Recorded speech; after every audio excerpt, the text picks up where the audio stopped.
Imagine chegar em casa e ver seu filho de 5 anos vestido de médico, brincando com uma faxineira deitada no chão. Agora, imagine que esse é o primeiro momento em 6 meses que ele envelheceu como criança normal e que você está tentando destruir tudo por causa de uma mentira. Essa é a história de Ricardo Silva e do maior erro da vida dele. Ricardo era bilionário, dono da Parma Nacional, uma das maiores indústrias farmacêuticas do país. Mansão no Morumbi, helicóptero particular, conta bancária com mais zeros que você consegue contar. Mas no dia em que ele chegou em casa e viu aquela cena, o filho dele, Pedro, de joelhos no chão, com um estetoscópio de brinquedo encostado no peito da empregada doméstica, dizendo: "Vou te curar, mamãe." Ricardo entendeu uma coisa. Dinheiro não compra o que realmente importa. Mas vamos voltar 6 meses porque essa história começa no asfalto da Marginal Pinheiros. Era uma sexta à noite. Ricardo estava voltando de Nova York, negociação milionária fechada. O celular tocou quando ele desembarcou em Guarulhos. Era o hospital. A esposa dele, Carolina, sofreu um acidente. Batida frontal, carro destruído. Ela não resistiu e faleceu. Pedro estava no banco de trás. 5 anos. Cabelos escuros, olhos grandes, bochechas ainda de bebê. Fisicamente saiu sem um arranhão. Mas por dentro, alguma coisa faleceu junto com a mãe. Naquele dia, Pedro parou de falar. Simplesmente parou. Como se alguém tivesse arrancado as pilhas dele. Ricardo tentou conversar. Nada. Tentou brincar de nada. O menino olhou para o vazio sem expressão, sem reação. Vieram os médicos, primeiro pediatra, depois neurologista, depois psiquiatra infantil. Ressonância, exames, testes, avaliações. Até que chegou o diagnóstico, autismo severo de grau 3. Quem deu o veredito foi a doutora Helena Moreira, médica renomada, consultora da Parma Nacional, amiga pessoal de Ricardo há mais de 10 anos. Ela olhou para ele com aquela expressão séria, cheia de pena, e disse: "Ricardo, o trauma do acidente revelou o autismo que já estava latente. Pedro vai precisar de cuidados intensivos pelo resto da vida. O diagnóstico é complicado." Ricardo sentiu o mundo desabar. Autismo severo, mas o menino era esperto. Falava, brincava e imitava super-heróis. Como assim? Helena explicou que era comum o autismo aparecer após eventos traumáticos, que o cérebro da criança, sob estresse extremo, revelava disfunções que antes estavam mascaradas. Tudo muito técnico, tudo muito convincente e completamente falso. Mas Ricardo não sabia disso ainda. Começou a maratona. Fonoaudiologia 3 vezes por semana. Terapia ABA todos os dias. Remédios controlados. Sessões particulares com especialistas que cobravam 5.000 reais a hora. Tudo documentado, tudo supervisionado pela doutora Helena. Nada funcionava. Pedro continuava mudo. Gritava quando tocavam nele. Evitava contato visual. Passava horas sentado no mesmo lugar, balançando o corpo para frente e para trás. A mansão virou um hospital silencioso. Funcionários pediam demissão. Os que ficavam mantinham distância do menino. Ricardo caminhava pelos corredores à noite, ouvindo apenas o próprio eco e o silêncio pesado do filho. Ele se culpava. Quantas vezes Carolina pediu para ele viajar menos? Quantos aniversários ele perdeu por causa de reunião? Quantas noites ele chegou tarde demais para dar boa noite para o filho? "Você está construindo o futuro dele", ele dizia para Carolina. "Que futuro?" O futuro era esse. Um menino trancado dentro de si mesmo e um pai rico que não conseguia comprar um abraço do próprio filho. 6 meses depois do acidente, chegou Beatriz Santos. Beatriz tinha 36 anos. Cabelo preso num coque simples, sem maquiagem, roupa discreta. Se apresentou como empregada doméstica, precisando urgente de trabalho. Aceitou o salário sem negociar. Começou no dia seguinte. O que Ricardo não sabia é que Beatriz estava usando nome falso. Nome verdadeiro: Beatriz Carvalho Santos, ex-enfermeira. Já trabalhou em UTI neonatal no Hospital São Luís, profissional exemplar até o dia em que acusaram ela de negligência. Um bebê prematuro morreu no plantão dela. A família processou. A investigação foi rápida e superficial. A culpa caiu em Beatriz. Ela perdeu o registro profissional, perdeu o emprego, perdeu a guarda da filha Sofia, que foi morar com o ex-marido no interior. Perdeu tudo. E quem estava na comissão que investigou o caso? Dr. Helena Moreira. Ela assinou o parecer técnico que destruiu a carreira de Beatriz. Mas Beatriz não sabia que estava trabalhando na casa do melhor amigo da mulher que arruinou a vida dela. Coincidência cruel do destino. Nos primeiros dias, Beatriz evitou Pedro. Fazia o trabalho dela: limpeza, arrumação, comida. O menino ficava no canto da sala mexendo nos mesmos brinquedos, sempre em silêncio. Mas Beatriz tinha um hábito: Ela cantava enquanto trabalhava. Não era nada elaborado, só músicas antigas que a mãe dela cantava. Boi da cara preta pega essa criança. Aquelas melodias que todo brasileiro conhece, e Pedro começou a prestar atenção. Na primeira semana ele aparecia mais vezes quando Beatriz estava por perto, se escondendo atrás do sofá, observando. Beatriz fingia que não via. Continuava cantando baixinho, organizando as coisas com calma. Na segunda semana, Pedro saiu do esconderijo. Ficou parado na porta da cozinha, olhando. Beatriz sorriu de leve, mas não se aproximou. Deixou um copo de suco na mesa e disse: "Tá aqui se você quiser." E saiu. O copo sumiu. Ela sabia. Na terceira semana algo mudou. Pedro começou a seguir Beatriz pela casa. Não falava, mas ficava perto. Observava como ela dobrava toalhas, como ela arrumava os brinquedos sempre no mesmo lugar, como ela respirava fundo antes de começar qualquer tarefa. Calma, previsível, sem pressa. Ricardo percebia e ficava incomodado. Não era ciúme, era inveja. O filho dele, que não olhava para ele fazia meses, estava grudado na empregada. A ironia era dolorosa. Na quarta semana, aconteceu algo que Ricardo jamais esqueceria. Era uma quinta à tarde. Ricardo chegou mais cedo do escritório, cansado, querendo só tomar um banho. Entrou pela porta dos fundos, silencioso, e ouviu vozes na sala. Não, uma voz. A voz do filho dele. Ricardo congelou, caminhou devagar até a porta da sala e viu a cena. Beatriz estava deitada no chão, de costas, olhos fechados, braços ao lado do corpo. Pedro estava de joelhos ao lado dela, vestindo um jaleco branco de brinquedo, aqueles de fantasia de Halloween. Ele segurava um estetoscópio de plástico. Encostou no peito dela, ficou ouvindo, concentrado, sério, como um médico de verdade. Então disse com voz clara: "Você tá doente, mas eu vou te curar, mamãe." "Igual você me curou." Beatriz abriu os olhos, encheram de lágrima na hora. Ela segurou a mão do menino, e Pedro não se afastou, não gritou. Ficou ali segurando a mão dela, olhando nos olhos dela. Ricardo sentiu o peito apertar. Alegria, tristeza, raiva, alívio, tudo junto. O filho dele tinha falado pela primeira vez em 6 meses, mas não com ele, com a empregada. Ricardo recuou devagar, sem fazer barulho, subiu para o escritório, fechou a porta e chorou. Chorou de raiva, chorou de alívio, chorou de culpa. Depois pensou: quem era aquela mulher? Por que o filho dele reagiu assim com ela? Tinha algo errado. Tinha que ter. Na manhã seguinte, Ricardo contratou um investigador particular. Em 48 horas tinha tudo: nome verdadeiro, histórico profissional, processo judicial, perda do registro, perda da guarda da filha. E o pior, o nome da médica que tinha assinado o parecer contra ela, doutora Helena Moreira. Ricardo ligou para Helena. Ela veio no mesmo dia, entrou na mansão com aquela postura confiante, ar de superioridade e foi direto ao ponto. "Você tá me dizendo que contratou essa mulher sem checar o passado dela?" "Eu não sabia." "Ricardo, ela matou um bebê por negligência, perdeu o direito de trabalhar na área médica e agora tá cuidando do seu filho. Você entende o risco?" "Mas o Pedro falou, Helena, pela primeira vez com ela. E você acha que isso é bom?"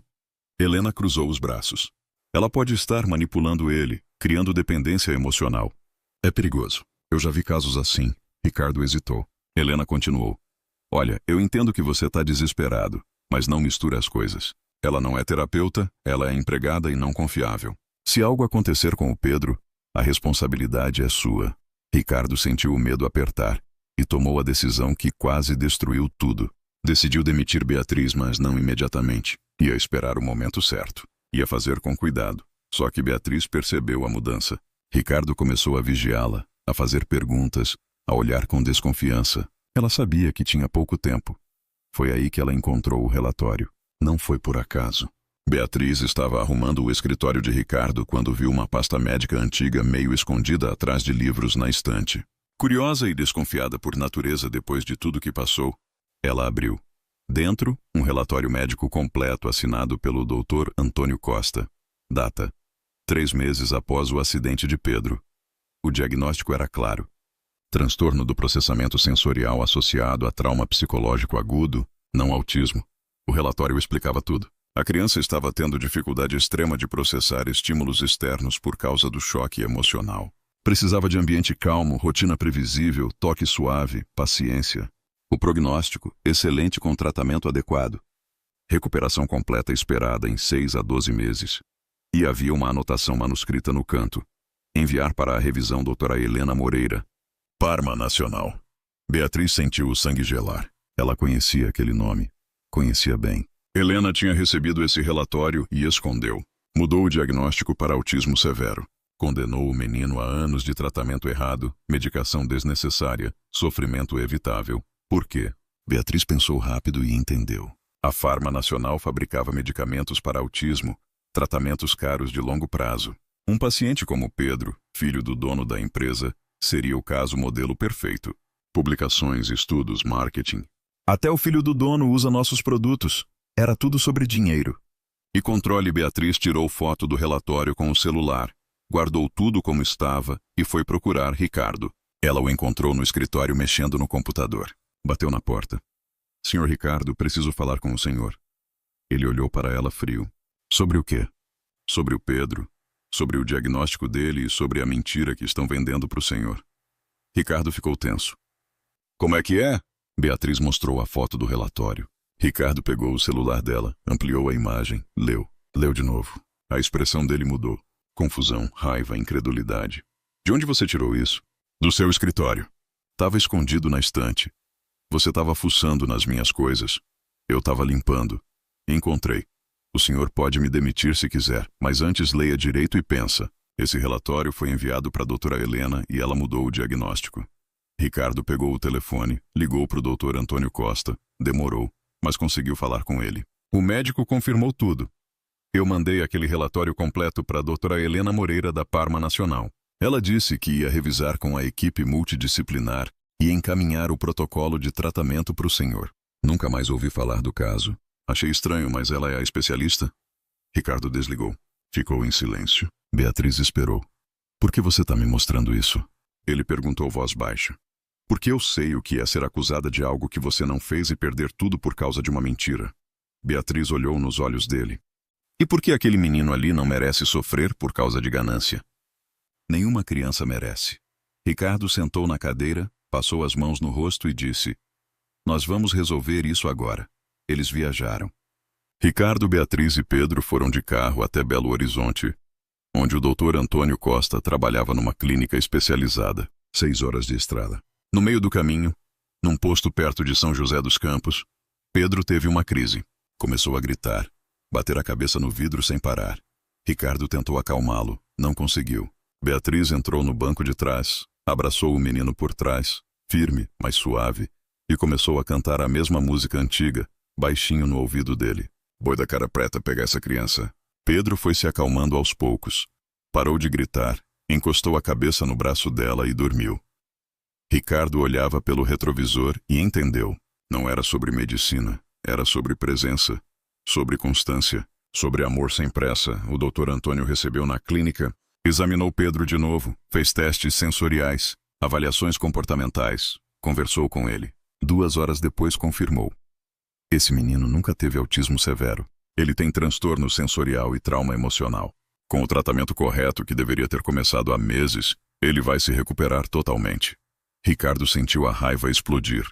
Anos de sofrimento, dinheiro desperdiçado, remédios que fizeram mais mal que bem. Tudo por causa de uma mentira. Por que ela faria isso? O doutor Antônio suspirou. Não sei, mas já vi casos parecidos. Diagnósticos errados mantêm pacientes dependentes. Tratamentos caros, medicamentos contínuos. Para algumas pessoas isso é lucrativo. Na volta para São Paulo, Ricardo estava diferente, mais calmo, mais determinado. Ia confrontar Helena, ia expor a verdade. Mas Helena se antecipou. 2 dias depois, começaram a aparecer matérias na imprensa. Empregada com passado duvidoso cuida de criança vulnerável. Vídeos antigos de Beatriz no hospital, editados para parecer negligente. Reportagens distorcendo os fatos. E o Conselho Tutelar foi acionado. Não por ordem judicial, mas por denúncia anônima preocupada. Eles vieram na mansão, entrevistaram Ricardo, viram Pedro e disseram que por precaução Beatriz deveria ser afastada temporariamente até conclusão das investigações. Protocolo padrão. Beatriz saiu sem resistir, pegou as coisas dela, olhou para Pedro. Ele estava no canto da sala, abraçado no estetoscópio de brinquedo. Eu volto. Ela disse. Prometo. Pedro não respondeu, só olhou com aqueles olhos grandes assustados. Naquela noite ele gritou sem parar. Beatriz, Beatriz, volta.